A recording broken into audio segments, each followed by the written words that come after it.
বিষয় আসছে যে দামের কথা একটা মনে উঠে এসেছিল, যে দাম বেশি কম একটা বিষয়, তারপরে কোয়ালিটির বিষয়টা।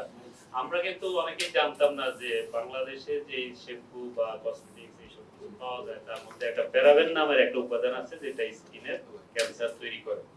এটা আমরা কোরিয়ান একটা রিসার্চের বরাতে আমরা এটা পেয়েছি, এবং আমরা ওটাকে ওভারকাম করার জন্য আমরা লোকাল কোম্পানি আমরা এটা নিজেরাই এগুলো ওভারকাম করে আমরা অন্যদের জন্য কম্পিটিটিভ অন্য যারা আসছে বা ইম্পোর্টেড প্রোডাক্টের ক্ষেত্রে এটা আমরা জনগণের সচেতনতা বাড়ানোর জন্য কিন্তু আমরা নিজেরাই প্রচার করেছি যে এটা থেকে আমরা সাবধান, আপনারা সাবধান। তো এই ধরনের কাজ কিন্তু অ্যাসোসিয়েশন থেকে আমরা করতেছি।